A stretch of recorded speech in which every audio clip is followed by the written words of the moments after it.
Welcome to the Ghastly Journal. Tonight, we delve into a tale never before told. A story crafted from imagination's darkest corners. This is the story of the 87 children at St. Mercy's Orphanage, a place where the punishment was louder than the prayers. In the foggy hills of Ravenwood County, St. Mercy's Orphanage stood like a sentinel against a perpetually gray sky. Its Gothic architecture, built in 1887, was a testament to a bygone era. Tall spires reached toward heaven, while gargoyles perched on the corners, their stone eyes forever watching the grounds below. The building itself was a contradiction, a place meant to shelter abandoned children, yet its appearance suggested anything but comfort. The locals rarely ventured near, claiming the air around St. Mercy's felt heavy, as if the building itself was breathing in the fog and exhaling despair. The orphanage's history was as dark as its stone facade. Legend had it the land once belonged to a wealthy recluse named Bartholomew Mercy, a man whose fortune was rumored to have come from unsavory dealings with entities better left unnamed. When Bartholomew died childless in 1885, his will stipulated that his estate be used to establish a home for orphan children, a surprising bequest from a man who had shown no previous interest in charity. Construction began immediately with workers imported from outside the county, after locals refused the job, claiming they heard whispers from the ground as they dug the foundation. For the first decade of its existence, St. Mercy's was run by a rotation of administrators, none staying longer than a year. They all left under similar circumstances, claiming illness, family emergencies, or simply disappearing overnight, leaving behind nothing but hastily scribbled resignation letters. This turnover stopped abruptly in 1897 with the arrival of Sister Agnes Blackwood and her small order of nuns and brothers from an obscure religious sect few in town had heard of. Under their management, St. Mercy's settled into a rigid routine that would remain virtually unchanged for the next 6 decades. The orphanage operated under the strict guidance of Sister Agnes Blackwood, a woman whose reputation preceded her like a shadow at dusk. She cast an imposing figure, standing at 6 foot tall with a gaunt face framed by a tightly drawn habit, capable of silencing a room of rowdy children with a single glance. Her devotion to discipline was matched only by her fervor for prayer. Some said she could smell disobedience before it happened, her tall, thin frame appearing in doorways just as a child contemplated mischief. Sister Agnes believed firmly that to spare the rod was to spoil the child. And at St. Mercy's, no child would be spoiled. Those who worked under Sister Agnes were no less intimidating. Brother Marcus, the groundskeeper, was a hulking man who rarely spoke, but whose eyes seemed to follow the children's every move as they played in the yard. Sister Constance, who supervised the kitchen, had hands perpetually red and raw, as if she washed them obsessively, yet the smell of iron clung to her no matter how much lye soap she used. Sister Prudence, responsible for the girls' dormitory, moved silently through the halls at night, pausing occasionally to press her ear against the wall as if listening for something within. The townspeople of Ravenwood had a complicated relationship with St. Mercy's. They appreciated having a place to send orphan children, and occasionally children whose parents simply couldn't or wouldn't care for them anymore. Yet, they crossed to the opposite side of the street when Sister Agnes or any of her staff ventured into town for supplies.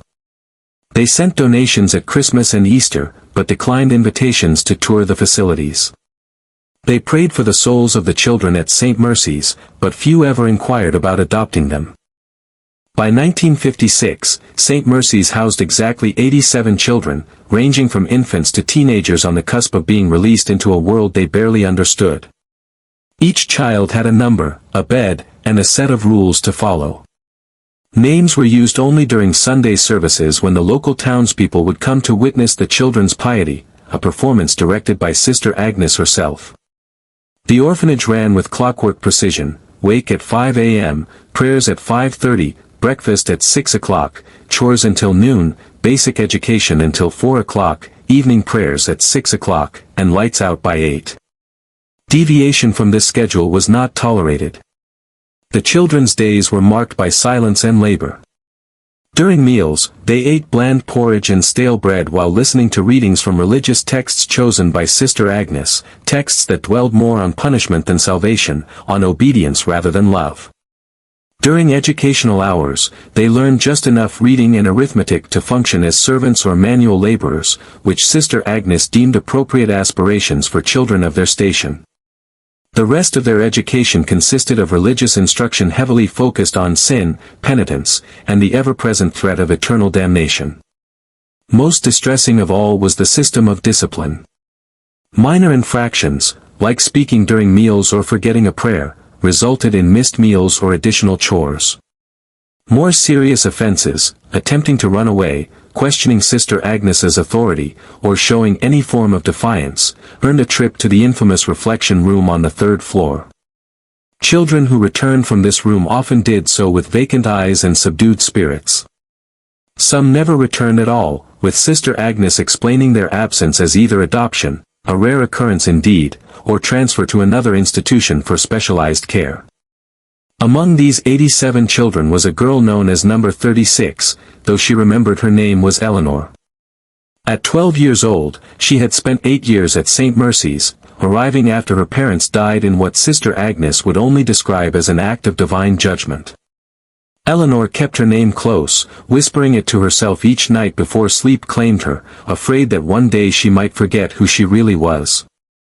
She had a faint memory of her life before the orphanage, a small house with yellow curtains, a garden where butterflies danced among the flowers, and parents who spoke her name with love rather than as a designation.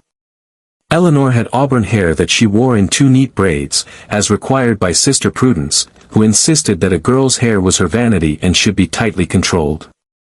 Her eyes were a deep brown that appeared almost black in certain lights, and they missed nothing that happened within the walls of St. Mercy's.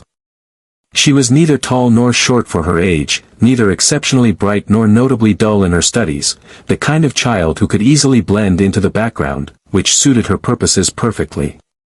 For Eleanor was different from the other children in subtle ways. She noticed things others missed, the way the floorboards in the east wing creaked in patterns that sounded almost like words, how the temperature would drop suddenly in certain hallways, even on summer days.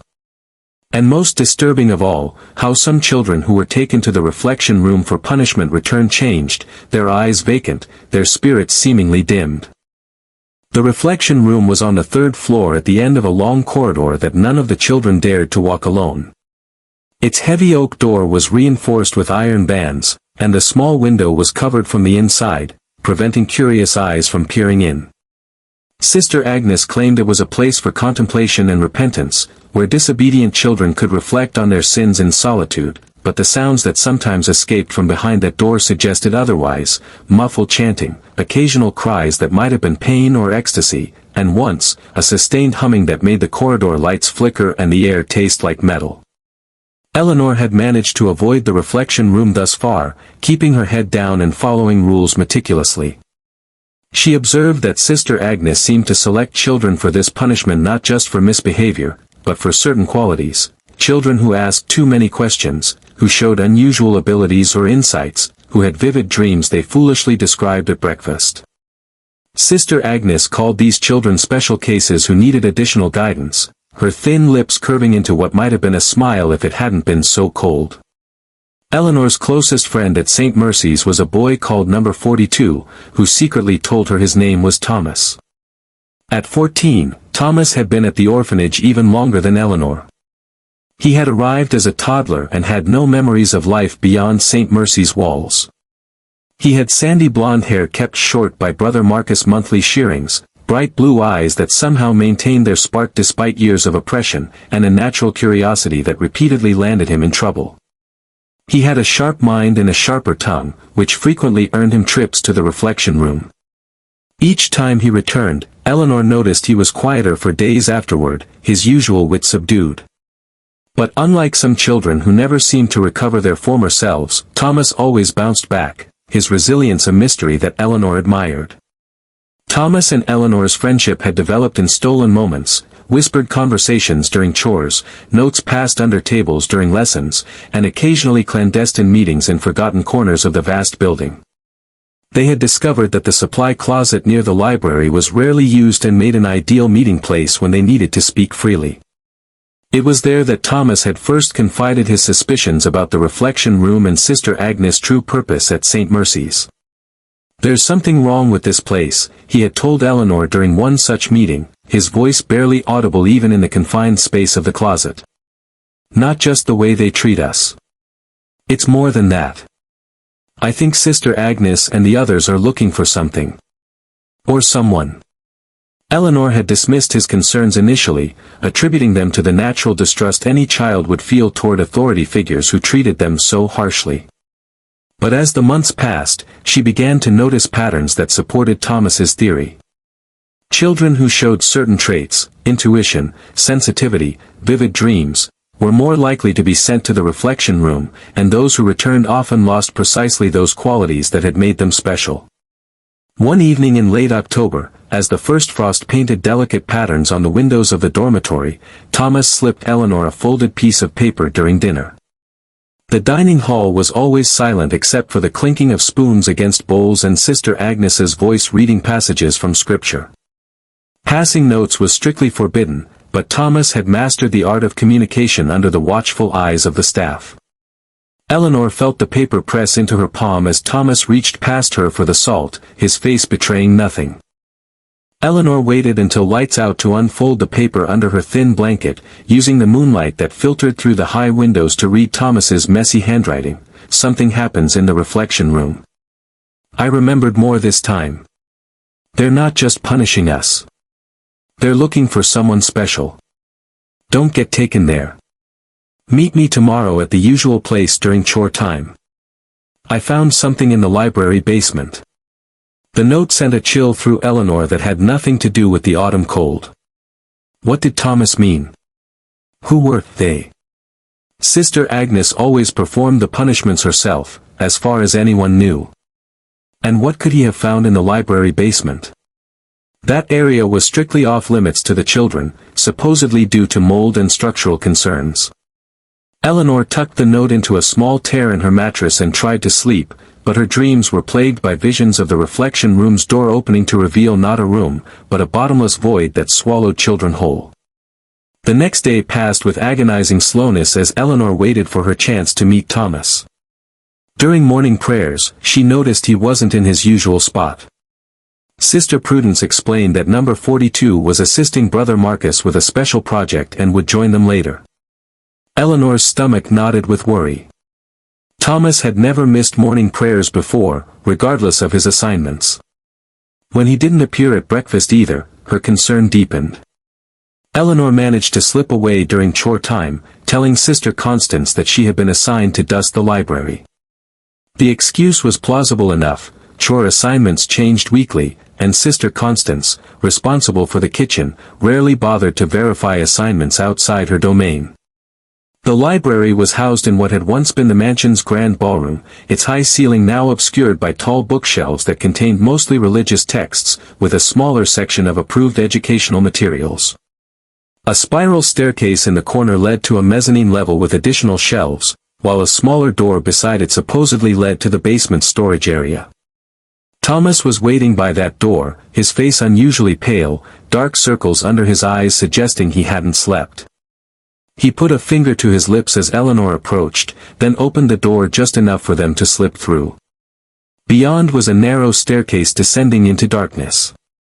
Thomas produced a small candle stub and matches, contraband that would have earned him severe punishment if discovered. "Where did you get those?" Eleanor whispered as he lit the candle, its small flame barely penetrating the gloom. "Took them from Sister Agnes's office," Thomas replied, his voice tight with a mixture of fear and excitement. "I had to know what was down here. After my last time in the reflection room, I remembered something. Sister Agnes talking to someone about the original chamber, and how it was directly below. I think she meant below the reflection room." They descended cautiously, the wooden steps creaking beneath their weight. The air grew colder and damper with each step, carrying a musty scent tinged with something Eleanor couldn't identify, something metallic and ancient. At the bottom of the stairs, they found themselves in a large room lined with shelves holding boxes of old records and unused supplies. But Thomas led her past these to a section of stone wall that looked different from the rest, newer somehow, the mortar between the stones lighter in color. "I found this yesterday," he said, running his hand along the wall until he located a particular stone that protruded slightly. He pressed it, and with a grinding sound that made both children freeze in fear, a section of the wall swung inward, revealing a passage beyond. "We shouldn't go in there," Eleanor said, though her voice lacked conviction. Her fear was real, but so was her curiosity and her trust in Thomas. "I already did," Thomas replied grimly. "Last night. That's how I know what's happening. But I need you to see it, too, in case," he didn't finish the sentence, but Eleanor understood. "In case something happened to him. In case he became like the others who never returned from the reflection room." They entered the passage, which sloped gently upward and curved to the right. The walls were smooth stone here, much older than the orphanage above, with strange symbols carved at irregular intervals. Eleanor ran her fingers over one, a spiral with what looked like eyes embedded throughout its coils. "Don't touch them," Thomas warned. "I don't know what they do, but they made my fingers tingle." The passage ended at a small chamber containing nothing but a stone pedestal. On it lay an ancient book bound in what Eleanor hoped was not human skin, though its texture and color suggested otherwise. Thomas placed the candle on the pedestal and carefully opened the book to a marked page. "I can't read most of it. It's in Latin or something even older. But there are parts in English, added later, I think." He pointed to a paragraph of spidery handwriting. "This talks about the choosing and vessels and something called the Order of Saint Mercy. I think that's who Sister Agnes and the others really are, not regular nuns and brothers at all." Eleanor scanned the text, her blood running cold as she deciphered phrases like suitable vessel, malleable minds, and the Great Crossing. One passage stood out clearly: the ideal vessel will be sensitive to the veil, yet strong enough to maintain integrity during the transition.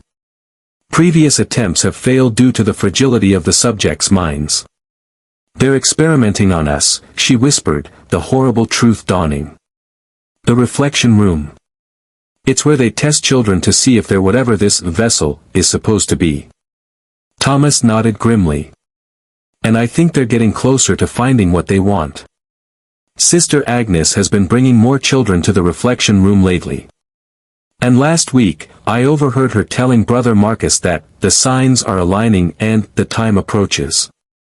Before Eleanor could respond, they heard voices echoing from the passage behind them, Sister Agnes and someone else, their footsteps drawing closer.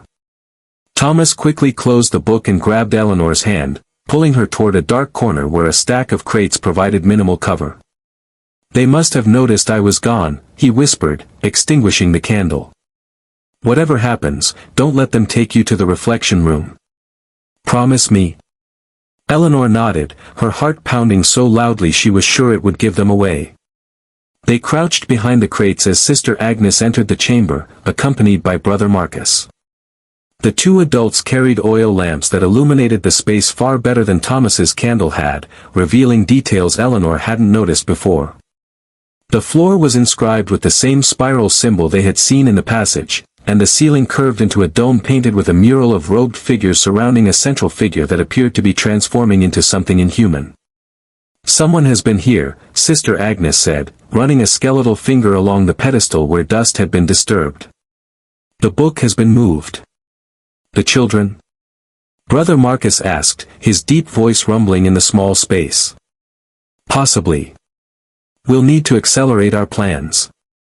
The conjunction is only 3 nights away, and we must be prepared if the signs are correct."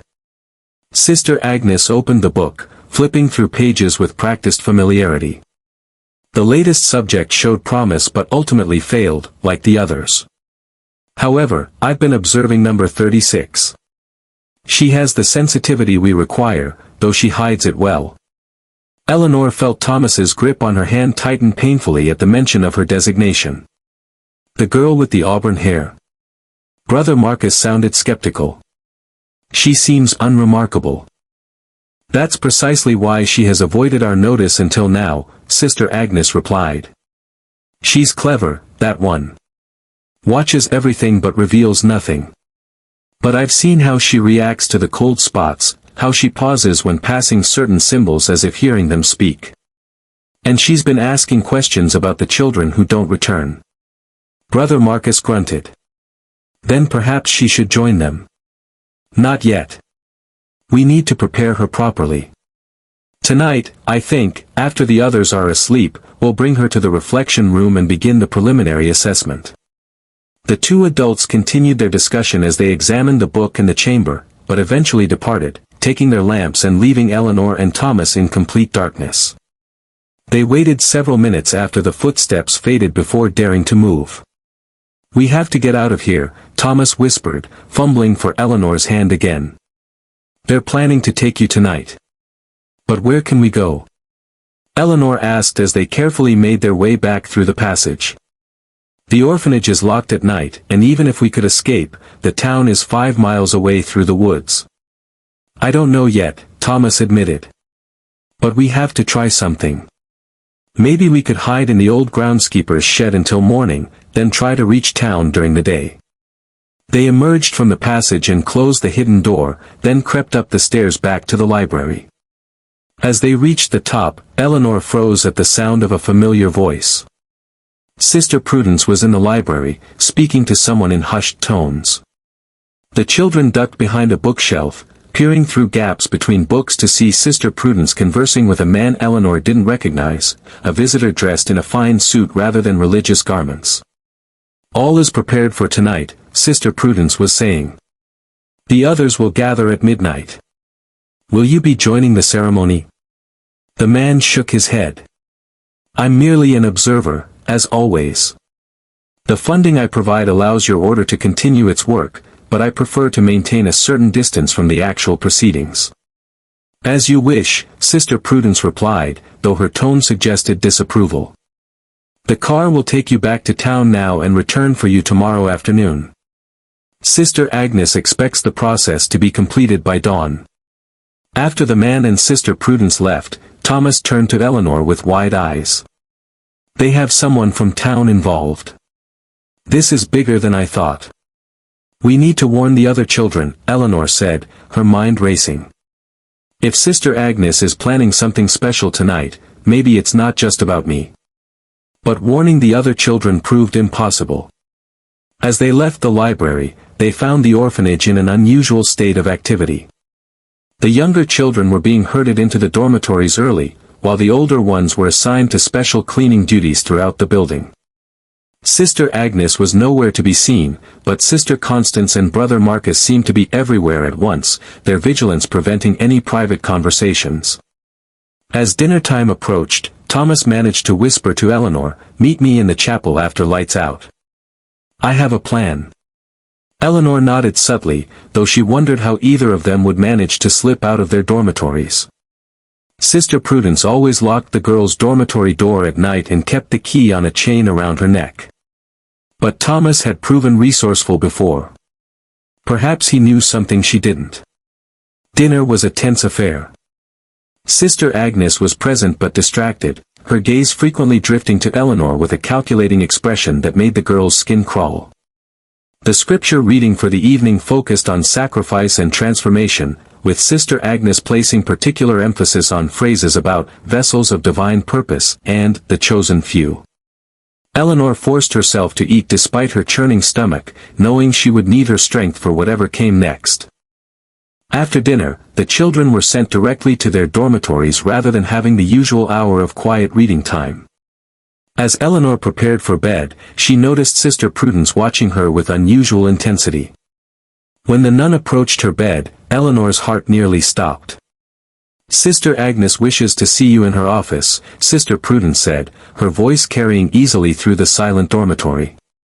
Now Eleanor had no choice but to follow, aware of the curious and fearful glances from the other girls. Being summoned to Sister Agnes's office in the evening was unprecedented and usually meant severe punishment. As they walked the darkened corridors, Eleanor's mind raced, searching for any possible escape. But Sister Prudence kept a firm grip on her shoulder, her bony fingers digging in painfully. To Eleanor's surprise, they bypassed Sister Agnes's first-floor office and continued upward, ascending the grand staircase to the second floor and then the narrower service stairs to the third. The realization struck her with chilling clarity: they were going to the reflection room. Sister Prudence was taking her directly to the place Thomas had warned her to avoid at all costs. "There must be some mistake," Eleanor said, trying to keep her voice steady. Sister Agnes said to meet her in her office. "Sister Agnes is waiting for you elsewhere," Sister Prudence replied, her tone leaving no room for argument. As they approached the reflection room, the corridor seemed to elongate before Eleanor's eyes, the door at the end receding like a cruel mirage. The gas lamps flickered erratically, casting monstrous shadows on the walls. The air grew noticeably colder with each step, and Eleanor could have sworn she heard faint whispers emanating from behind the closed door. When they finally reached it, Eleanor was trembling uncontrollably, partly from fear and partly from the unnatural cold. Sister Prudence produced a key, not the iron one Sister Agnes typically used, but a smaller silver one that gleamed in the dim light. As she inserted it into the lock, Eleanor made a desperate decision. With a sudden movement that caught the nun off guard, Eleanor shoved Sister Prudence against the wall and bolted back down the corridor. She heard the outraged cry behind her but didn't look back, focusing only on reaching the stairs before Sister Prudence could raise the alarm. Her bare feet made little noise on the carpet runner, giving her a momentary advantage. Eleanor reached the stairwell and descended rapidly, taking the steps two at a time, her heart pounding in her ears. Where could she go? The main doors would be locked, the windows barred. The only possibility was to find Thomas. Perhaps together they could hide somewhere until they figured out a better plan. She made it to the second-floor landing before hearing multiple sets of footsteps coming up from below. Voices carried in the stairwell, Brother Marcus and Sister Constance responding to Sister Prudence's call for help. Eleanor was trapped between pursuers above and below. In desperation, she slipped through the door to the second floor and ran toward the library. If she could reach the hidden passage Thomas had shown her, perhaps she could hide there until the search died down. The corridors were eerily silent and dim, most of the gas lamps turned to their lowest setting for the night. Eleanor moved as quietly as possible, pressing herself against the wall whenever she passed an intersection, listening for pursuers. She heard distant voices calling her designation, number 36. But they seemed to be searching the dormitory wing rather than the academic section where the library was located. She reached the library door and found it unlocked, unusual for this time of night, but perhaps a stroke of luck. Inside, the vast room was pitch dark except for a faint moonlight filtering through the high windows. Eleanor navigated by memory, weaving between towering bookshelves toward the spiral staircase that would take her to the basement door. As she reached the staircase, a hand clamped over her mouth from behind, stifling her scream. She struggled briefly until a familiar voice whispered in her ear. "It's me. Stop fighting." Thomas released her, and Eleanor turned to face him, barely able to make out his features in the darkness. "How did you know I'd come here?" she whispered. "I didn't," he replied. "I was trying to get to your dormitory to warn you. Sister Agnes had Brother Marcus take me to the reflection room this afternoon, but I managed to escape when he was called away to deal with some crisis in the kitchen. I've been hiding here since then." "We need to hide," Eleanor said urgently. "They're looking for me everywhere." "Not hide. Escape," Thomas corrected her. "I found something else when I was down in that chamber earlier. There's another passage that leads outside the orphanage grounds. I think it was an escape route for whoever built this place originally." Hope flared in Eleanor's chest. "Can we use it?" "I think so, but we need to hurry. They're planning something big tonight, something to do with the conjunction Sister Agnes mentioned. I heard them talking about preparing the vessel, and I think they mean you." They descended the spiral staircase and slipped through the door to the basement. Thomas produced his contraband candle and matches again, lighting their way through the storage room to the false wall. As they approached, Eleanor froze. Voices echoed from behind the hidden door, suggesting the chamber beyond was occupied. "We'll have to wait," Thomas whispered, extinguishing the candle quickly. They crouched behind a stack of crates, listening to the muffled sounds from beyond the wall. After what seemed like an eternity, the hidden door swung open, spilling amber light into the storage room. Eleanor and Thomas pressed themselves deeper into the shadows as two figures emerged, Sister Agnes and a man in elaborate robes that Eleanor had never seen before.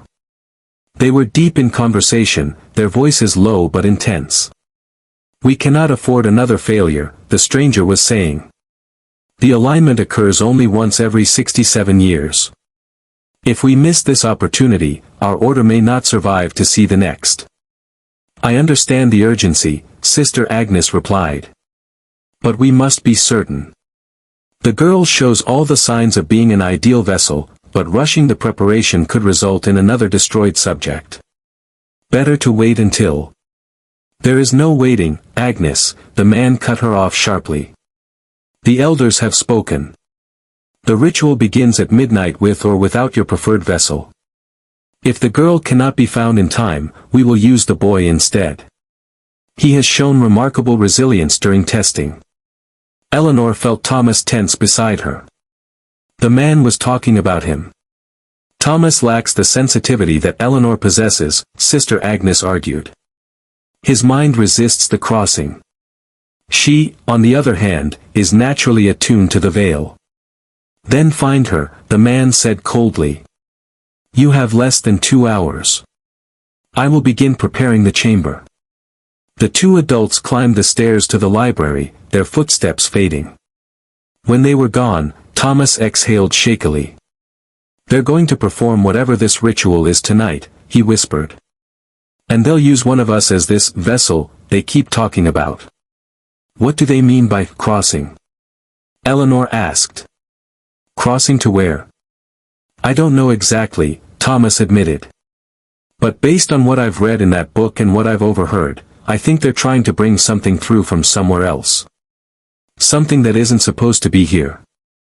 They waited several minutes to ensure Sister Agnes and the stranger were truly gone, then approached the hidden door. Thomas pressed the protruding stone, and the wall swung inward silently. Instead of entering the chamber with the pedestal, however, he led Eleanor to the right, where a narrow offshoot of the main passage curved away into darkness.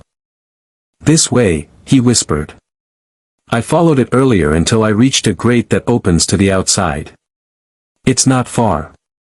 The side passage was even narrower than the main one, forcing them to proceed in single file, their shoulders occasionally brushing against the damp stone walls. The air grew fresher as they advanced, suggesting they were indeed approaching an exit. After several minutes of careful progress, they reached what appeared to be a dead end until Thomas pointed out the iron grate set into the ceiling, barely visible in the dim light cast by his candle. "It leads out to the woods behind the orphanage," he explained. "But it's rusted shut. I couldn't move it earlier." Eleanor examined the grate. It was about 3 feet square, secured by an ancient-looking lock that had nearly disintegrated with age and exposure to the elements. "Maybe together we can break it," she suggested. They positioned themselves beneath the grate, using a small ledge in the wall as a foothold to reach up. On Thomas's count, they pushed upward simultaneously. The grate groaned but didn't budge. They tried again, putting all their strength into it. This time there was a brittle snap as one of the hinges gave way, allowing the grate to tilt upward on the remaining hinge. "One more," Thomas gasped, his arms trembling with effort. Their third attempt broke the second hinge, and the grate fell away entirely, landing somewhere above with a muffled thud. Cool night air rushed down into the passage, carrying the scent of pine needles and damp earth. Thomas boosted Eleanor up first, then pulled himself through the opening after her. They emerged in a small clearing surrounded by dense pine forest. The orphanage was visible through the trees, its Gothic silhouette stark against the night sky. Lights burned in many windows, suggesting the search for Eleanor was still underway. In the eastern wing on the 3rd floor, a particular window glowed with an unnatural bluish light. The reflection room, Eleanor realized with a shudder. "We need to get to town," Thomas said, orienting himself by the position of the orphanage. "It's about 5 miles that way, through the forest." "What if they come after us?" Eleanor asked, glancing back at the orphanage with apprehension. They'll realize we're gone soon. They'll search the building first, Thomas reasoned. By the time they think to look outside, we'll have a good head start. And they'll expect us to take the road. No one knows about this passage. They set off through the woods, moving as quickly as they dared in the darkness. The moon provided just enough light to navigate between the trees, though roots and underbrush still posed hazards. Eleanor's thin nightgown offered little protection against the October chill or the scratching branches, but fear and determination kept her moving forward. After about an hour of steady progress, they paused to rest in a small clearing. Thomas climbed a tall pine to get his bearings, reporting that he could see lights in the distance that might be the town. As they prepared to continue, a sound froze them in place, voices calling through the forest, accompanied by the bobbing glow of lanterns. "They're searching the woods," Thomas whispered, his face pale in the moonlight. "They must have found the tunnel." The voices were still distant but drawing closer, spreading out in a search pattern that would eventually cover the area where Eleanor and Thomas were hiding. They needed to move. But which way? The town still lay some distance ahead, and with the searchers between them and their destination, continuing forward seemed too risky. "We need to split up," Thomas said suddenly. "They're mainly looking for Eleanor. I'll lead them away while you continue toward town." "No," Eleanor protested. "I won't leave you. They'll catch you and then," she couldn't finish the sentence. The image of the stone-like children in the alcoves was too vivid in her mind. "Listen," Thomas said urgently, gripping her shoulders. "If they catch both of us, it's over. But if you get to town, you can bring help. Find the sheriff. Tell him what's happening at St. Mercy's." "He won't believe me," Eleanor said, tears threatening. "No one ever questioned Sister Agnes." "Then find the man who visited today, the one in the suit. He seemed uncomfortable with whatever they're planning. Maybe he'll help." Thomas glanced toward the approaching lights. "We don't have time to argue. I'll create a diversion to the west. You keep heading north toward town. Promise me you'll run and not look back." Eleanor nodded reluctantly, then impulsively hugged Thomas. "Be careful. I'll bring help." With a final squeeze of her hand, Thomas slipped away into the darkness. Eleanor watched him go, then turned northward and continued her journey, moving as quietly as possible. Behind her, she soon heard Thomas deliberately making noise, breaking branches, calling out as if to an imaginary companion, drawing the attention of the searchers away from her direction. The trick worked. The lanterns converged on Thomas's location, voices rising in excitement as they spotted him. Eleanor increased her pace, putting as much distance as possible between herself and the pursuit. She heard a distant shout that might have been Thomas being captured but forced herself to keep moving, honoring her promise not to look back. The forest eventually began to thin, giving way to scattered farmland on the outskirts of Ravenwood. Eleanor could see proper houses now, with warm lights in windows that promised safety and normality. But which door should she knock on? Who would believe a half-frozen orphan girl in a nightgown telling wild tales about secret rituals and stone children? As she hesitated at the edge of town, a clock tower began to toll the hour, 11 chimes that reminded Eleanor of how little time remained before midnight, when the mysterious ritual was set to begin. She had to find help quickly if there was any hope of saving Thomas. The town of Ravenwood was small but prosperous, its main street lined with well-maintained shops and homes. At this late hour, most buildings were dark, but light still spilled from the windows of what appeared to be a tavern and, further down, from a stately brick building that might be a town hall or courthouse. Eleanor decided on the tavern first. There would be people there who might help, or at least tell her where to find the sheriff. She approached the establishment cautiously, suddenly aware of her disheveled appearance and the suspicion it might arouse. Before she could reach the door, it swung open, disgorging a group of loud, laughing men who fell silent at the sight of her. "Good Lord, child, what happened to you?" one of them asked, taking in her torn nightgown and scratched limbs. "I need help," Eleanor said, her voice cracking. "Please, I need to find the sheriff." Children are in danger at St. Mercy's Orphanage. The men exchanged glances, their expressions ranging from concern to skepticism. St. Mercy's, you say? An older man with a silver mustache asked. You one of the orphans there? Eleanor nodded. Please, there's no time. Something terrible is happening tonight. Harold, go fetch Sheriff Wilson, the mustached man instructed one of his companions. The rest of you, back inside. Let's get this child warm and hear what she has to say. They ushered Eleanor into the tavern's warmth, where a motherly woman who introduced herself as Mrs. Finch wrapped her in a blanket and pressed a mug of hot cider into her trembling hands. The tavern patrons gathered around, their earlier revelry forgotten as they waited for her to speak.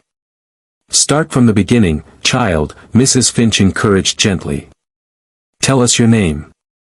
Eleanor, she said, the sound of her own name giving her courage. I'm number 36, at St. Mercy's, but my real name is Eleanor. The tavern door opened, admitting a tall man wearing a sheriff's badge and a concerned expression. I'm Sheriff Wilson, he announced. Harold says there's trouble at the orphanage. Eleanor took a deep breath and told her story as concisely as possible, the strange behavior of Sister Agnes and her staff, the reflection room where children were changed or disappeared entirely, the hidden passage leading to the ancient chamber, and the ritual planned for midnight involving either her or Thomas as a vessel for something trying to cross over from somewhere else. As she spoke, she saw the disbelief growing in the adults' faces. The story sounded fantastical, even to her own ears, despite having lived it. When she finished, there was an uncomfortable silence. That's quite a tale, Sheriff Wilson said finally, his tone gentle but skeptical. I understand you're frightened. But it's true, Eleanor insisted, desperation mounting. Thomas is still there. They've captured him by now. They're going to use him in their ritual if we don't stop them. The sheriff exchanged glances with the other adults. Sister Agnes runs a strict orphanage, but she's a respected member of the community.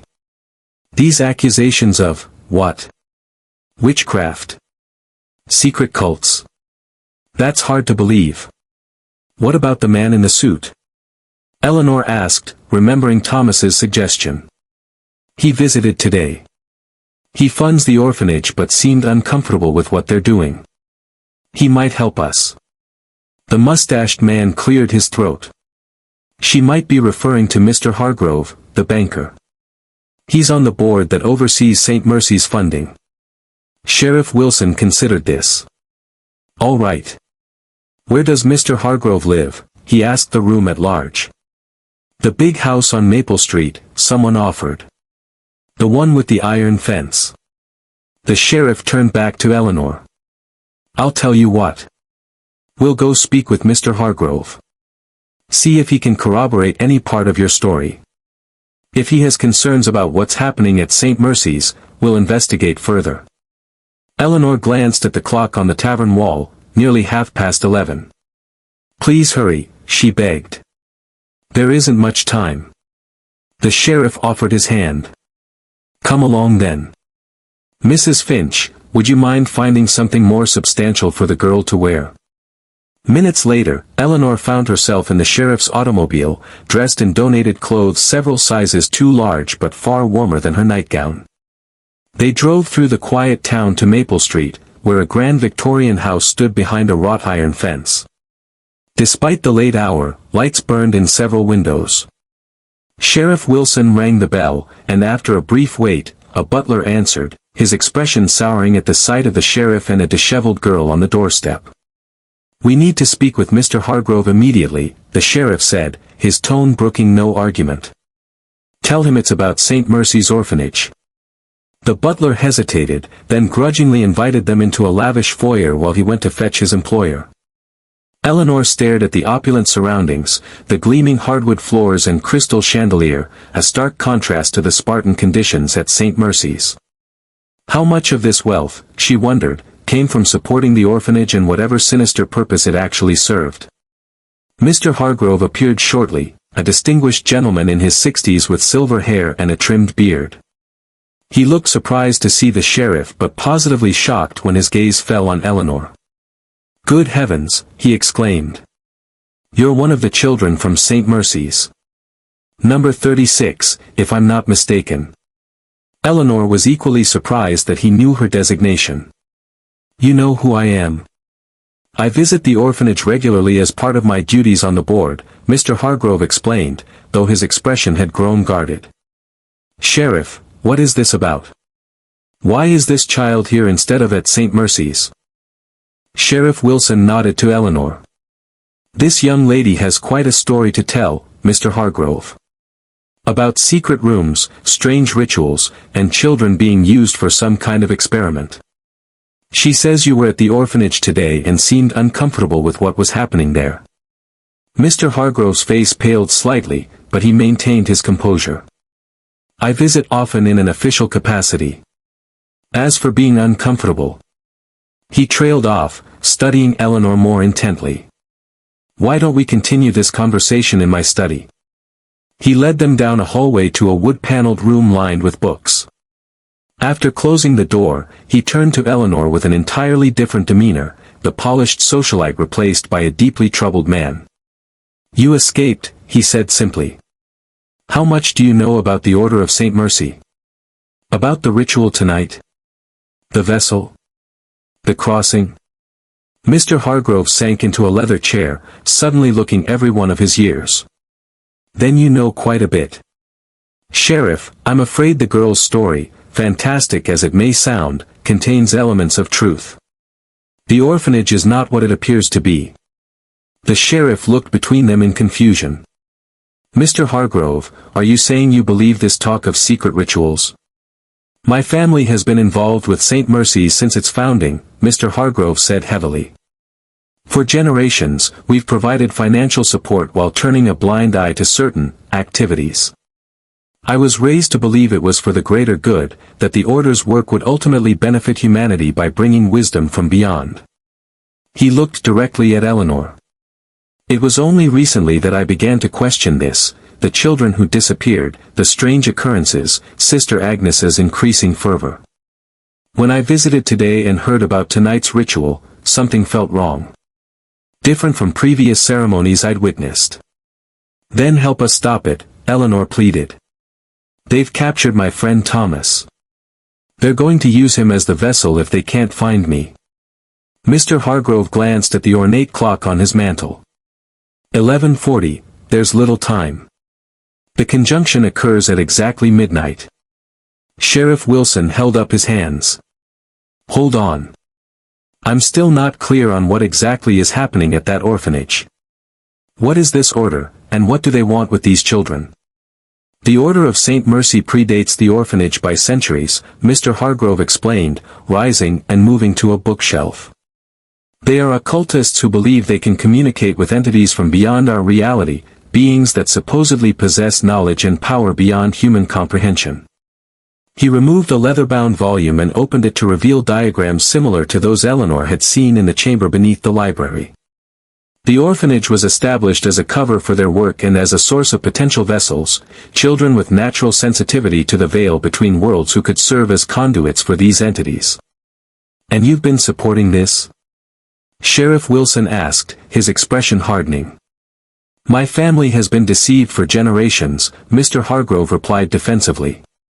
We were told the Order was seeking enlightenment, cosmic truths that would elevate humanity. It was only when I gained access to certain restricted texts that I began to suspect the entities they contact have their own agenda, one that would not benefit mankind in the slightest. What happens during the ritual? Eleanor asked. What will they do to Thomas? Mr. Hargrove's expression grew grim. The ritual involves opening a temporary doorway between realities. The vessel, in this case, your friend, serves as an anchor point, a bridge between worlds. If successful, the entity they're contacting will be able to cross over and inhabit the vessel permanently. And Thomas? Eleanor pressed. His consciousness would be supplanted, Mr. Hargrove admitted quietly. He would cease to exist as himself. Sheriff Wilson had heard enough. I'm going to gather my deputies, and we're going to that orphanage right now. Mr. Hargrove, you're coming with us to explain all this to my men. They're more likely to believe it coming from you. There's no time for that, Eleanor objected, pointing to the clock. 11:47, by the time you gather your men and reach St. Mercy's, the ritual will have begun. She's right, Mr. Hargrove agreed. And a frontal assault would be dangerous. The order has defenses against interference. What do you suggest, then? The sheriff demanded. I can't just ignore what you're telling me is happening to those children. Mr. Hargrove was silent for a moment, his brow furrowed in thought. Then his expression cleared. There may be a way. The ritual requires 13 participants, the full membership of the local order chapter. If even one is missing, the circle is broken and the doorway cannot be fully opened. So we need to remove one person from this ritual? Sheriff Wilson asked. That seems simple enough. Not simple at all, Mr. Hargrove corrected. The reflection room where the ritual takes place is heavily warded against intrusion. But, he paused, then continued with reluctance, there is another way. I am technically a member of the order, though I've avoided active participation in their ceremonies. Tonight, however, Sister Agnes specifically requested my presence to complete the circle. You're one of them? Eleanor asked, backing away slightly. By birth and initiation only, Mr. Hargrove assured her. Not by choice or conviction. But this gives us an advantage. If I simply fail to appear, they'll be forced to either postpone the ritual or proceed with an incomplete circle, which would be dangerous for them and likely unsuccessful. Sheriff Wilson nodded slowly. That buys us time to organize a proper intervention. But what about the boy they've already captured? Will he be safe if they can't perform this ritual? Mr. Hargrove's hesitation told Eleanor everything she needed to know. They might harm him out of frustration, she said, or keep him prisoner until they can try again. We need to rescue him tonight. I have a better idea, Mr. Hargrove said, moving to his desk and unlocking a drawer. He removed a small wooden box inlaid with silver symbols. This contains something the order values greatly, a relic they believe enhances their connection to the other side. I've been entrusted with its safekeeping between rituals. He opened the box to reveal a strange object that resembled a star-shaped crystal, its facets catching the light in unnatural ways that sent prismatic patterns dancing across the walls. If I appear at the ritual but sabotage it from within, perhaps by damaging this focus stone at a critical moment, I could not only prevent the crossing but create enough chaos for you, Sheriff, to enter and rescue the children. Sheriff Wilson frowned. That sounds dangerous for you, Hargrove. It is, the banker admitted, but I've been complicit in the order's activities for too long. This is my chance to make amends. The clock showed 11:52. We need to leave now, Mr. Hargrove said, closing the box and tucking it into his coat pocket. Sheriff, bring your car around to the back of the orphanage. There's a service entrance that should be less guarded. Wait for my signal. You'll know it when it comes. Eleanor should remain here where she's safe. No, Eleanor said firmly. I'm coming with you. Thomas is my friend, and I know the orphanage better than either of you. Besides, I've already escaped once tonight. I can help others do the same. The men exchanged glances, recognizing the determination in her eyes. Very well, Sheriff Wilson conceded. But you stay with me, understood? No heroics. They left Mr. Hargrove's house separately.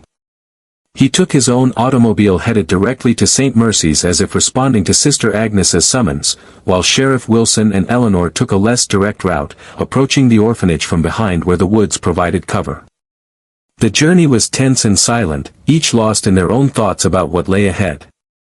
As they neared the orphanage, Eleanor could see that many lights were still burning despite the late hour.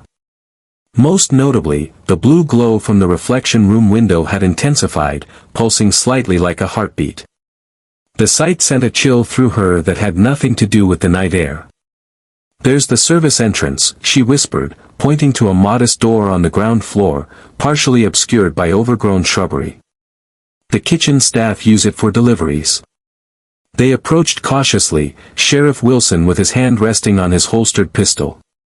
To their surprise, the door was unlocked, either an oversight in the night's excitement or, more worryingly, a sign that the order was confident no one would interfere with their plans.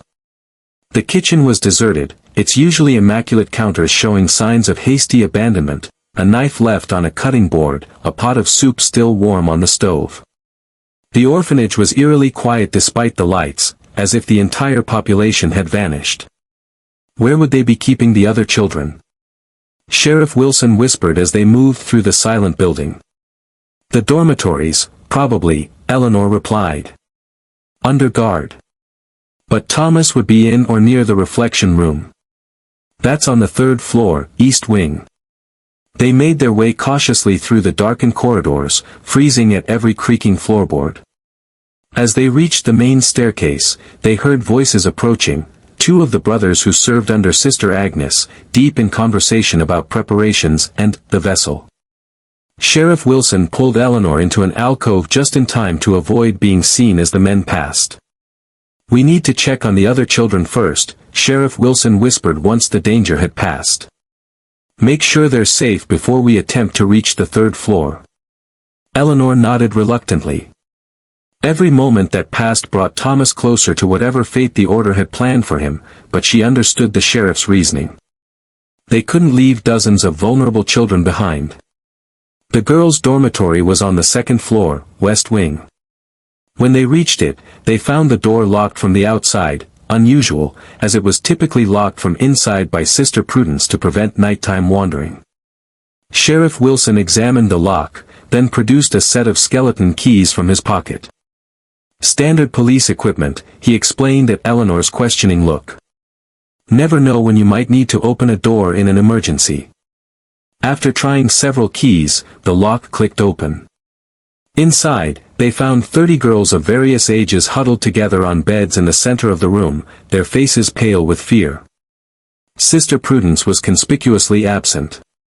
Eleanor, several girls exclaimed in unison, their eyes widening at the sight of her with an adult stranger. This is Sheriff Wilson, Eleanor explained quickly. We've come to help. Something bad is happening at St. Mercy's tonight, and we need to get everyone to safety. The girls bombarded them with questions. Where had Eleanor been? Why was there a sheriff? What was happening? Sheriff Wilson raised his hands for silence. Listen carefully, he said in a calm but authoritative tone. There's no time to explain everything. You need to follow me to safety. We'll go to the boys' dormitory next, then out through the kitchen. Can everyone walk quietly and do exactly as I say? The girls nodded solemnly, accustomed to following adult instructions without question. Sheriff Wilson turned to Eleanor. Do you know any of the older girls well enough to trust them? Eleanor pointed to a 14-year-old named Ruth, who had always been kind to the younger children. Ruth can help lead them. Sheriff Wilson nodded and addressed the older girl. Ruth, I need you to help keep everyone together and quiet. Eleanor and I have another urgent matter to attend to upstairs. Ruth's eyes widened, but she nodded resolutely. I can do that, sir. The sheriff turned to Eleanor. Now to the boys' dormitory. They found a similar situation there, the door locked from outside, the boys frightened but unharmed. The sheriff repeated his instructions, selecting an older boy to assist Ruth in leading the children to safety. The clock in the hallway showed 11:57. Only minutes remained before the ritual was scheduled to begin. You get the children out, Eleanor told the sheriff. I need to help Mr. Hargrove and Thomas. Sheriff Wilson shook his head firmly. Absolutely not. It's too dangerous. There's no time to argue, Eleanor insisted. You need to protect the children. That's more than 50 lives. I know the way to the reflection room, and I can move more quietly alone. Please, trust me. The sheriff hesitated, torn between his duty to protect all the children and the recognition that time was critically short. 5 minutes, he said finally. If you're not back at the kitchen with us by then, I'm coming after you with reinforcements. Eleanor nodded gratefully and slipped away, moving swiftly but silently through the familiar corridors. As she approached the east wing, the temperature noticeably dropped, and that same pressure she had felt earlier returned, a weight against her mind, probing, searching. She instinctively shielded her thoughts as Thomas had taught her, creating a mental maze to confuse whatever was reaching out. The stairs to the third floor seemed to stretch endlessly upward, each step requiring more effort than the last, as if the very air was thickening around her. The blue light was visible now, spilling from beneath the reflection room door and casting eerie shadows that moved independently of any physical source. Voices reached her ears, a rhythmic chanting in that strange language she had heard before, punctuated occasionally by what sounded like Thomas crying out in pain. Eleanor's resolve hardened. Whatever risk she was taking, she couldn't abandon her friend. As she neared the reflection room, she spotted Mr. Hargrove standing slightly apart from the door, his expression troubled as he clutched the wooden box containing the focus stone. He hadn't yet entered the room, suggesting the ritual was still in its preliminary stages. "Mr. Hargrove," she whispered, causing him to start violently. "Eleanor," he hissed. "What are you doing here? You should be with the sheriff." "I came to help," she replied simply. "What's happening?" "They've begun the preparatory rituals," Mr. Hargrove whispered, glancing nervously at the door. "Your friend is inside, bound to the altar. Sister Agnes is leading the ceremony. They're hurting him. Testing his resistance. I'm supposed to enter at exactly midnight with this." He indicated the box. "My absence has already been noted. A brother was sent to find me but hasn't returned yet. The sheriff is evacuating the other children," Eleanor informed him. "But we need to save Thomas, too." Mr. Hargrove nodded grimly. "My plan was to sabotage the ritual at its critical moment, but perhaps we can act sooner. The focus stone amplifies their connection to what they call the Ancient Ones.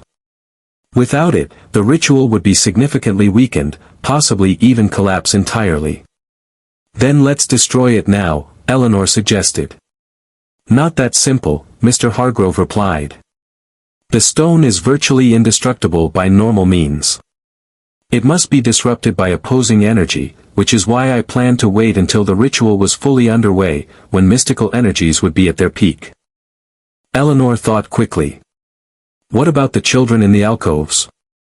The ones they've been using as sentinels or whatever they called them. Could they help somehow?" Mr. Hargrove's eyes widened. "You know about them?" "Yes, in theory, they could. Their life force is what stabilizes the doorway. If that energy could be redirected against the focus stone instead." He trailed off, looking at Eleanor with new respect. "That might work. But it would require someone with sensitivity to the veil to make the connection. Someone like you." Before Eleanor could respond, the chanting inside the reflection room rose to a crescendo, followed by a silence so absolute it seemed to swallow all other sound. Then came Sister Agnes's voice, clear and commanding, "Bring forth the focus stone. The hour is upon us." Mr. Hargrove clutched the box tighter. "It's time. I must go in." "I'm coming with you," Eleanor said, her tone leaving no room for argument. "That would be suicide," he protested.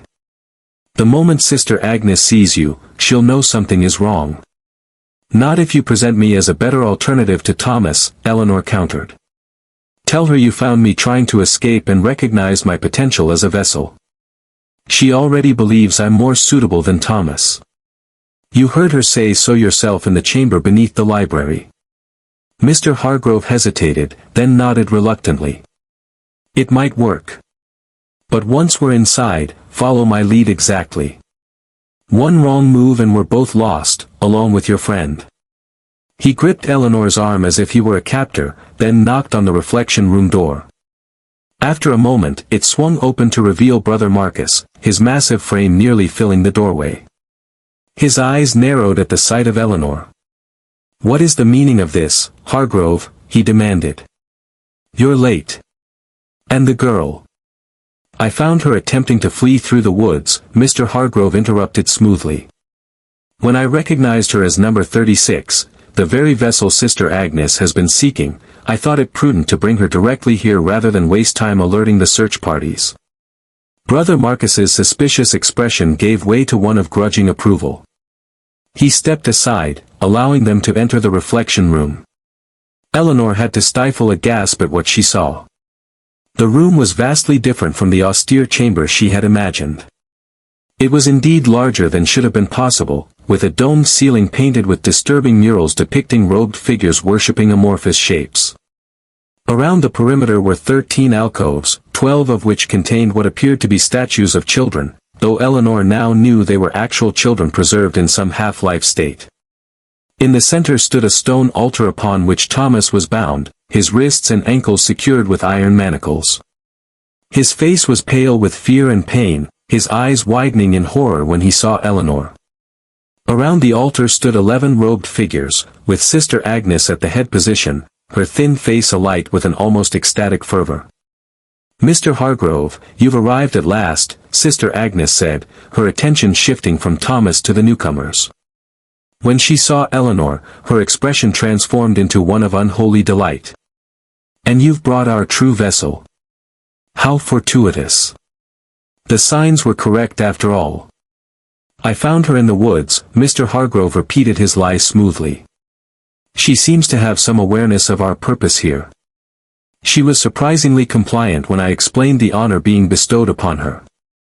Eleanor kept her face carefully blank, though inwardly she recoiled at the hungry way Sister Agnes was examining her, as if she were a particularly fine cut of meat. The nun approached, her bony fingers reaching out to tilt Eleanor's chin up. Eleanor and Thomas remained in Ravenwood County, bound by their shared experience and a determination to protect the town that had ultimately protected them. They grew up, married others, had families of their own, but maintained a friendship that puzzled those who didn't know their history. Once a year, on the anniversary of that night in the reflection room, they would meet at the memorial in the park and leave 86 white roses, one for each of the children whose sacrifice had helped close the doorway. The 87th child, Eleanor herself, would place a single red rose among the white, a reminder of the vigilance that would always be necessary. For while the Order of St. Mercy was gone, the veil between worlds remained thin in certain places, at certain times. And sometimes, on cold autumn nights when fog crept up from the valley, visitors to the park reported hearing whispers that sounded almost like prayers, or perhaps warnings, carried on the wind. In the decades that followed, Eleanor watched for signs, children with the same sensitivity she had possessed, people with an unhealthy interest in the history of St. Mercy's, strangers who asked too many questions about the old orphanage. Most were simply curious, drawn to the local legend that had grown around the suddenly abandoned building. But occasionally, she would encounter someone whose interest seemed deeper, whose questions probed for specific details about the third floor, about Sister Agnes, about rituals and ceremonies. These encounters became less frequent as Eleanor aged, gray threading through her once dark hair, lines forming around her eyes that had seen too much. By the time she reached her 70th year, she had almost convinced herself that the threat was truly gone, that whatever had existed beyond the veil had found other interests or had been permanently barred from this world. Then came the dreams, vivid nightmares in which she found herself back in the reflection room, but now she was the one seated in one of the 13 chairs, a black robe draped over her shoulders, a shadow being looming behind her. In these dreams, a child stood before the altar, a child with Eleanor's face from 60 years ago, pleading for help that never came. She would wake from these dreams drenched in sweat, her heart hammering, the echo of chanting still ringing in her ears. At first, she dismissed them as the product of an old woman's fears and memories. But when Thomas called to say he was having the same dreams, Eleanor knew something had changed. They met at the memorial stone, now weathered by decades of rain and snow. Thomas looked older than his 82 years, his once strong frame stooped, his hands trembling slightly as he placed his roses among those Eleanor had already laid. "It's starting again," he said without preamble. "I can feel it. Can't you?" Eleanor nodded reluctantly. For weeks now, she had been sensing a familiar pressure at the edges of her perception, the same awareness of being watched, the same cold spots appearing in unexpected places, the same whispers just below the threshold of hearing. But how? She asked. The order is gone. The ritual chamber was destroyed when they tore down the building. Thomas gestured to the ground beneath their feet. They didn't destroy the foundations. And whatever was reaching through from the other side has had 60 years to find another way. Another group of people desperate or ambitious enough to help. Eleanor sighed, feeling every one of her 70 years. We're too old for this, Thomas.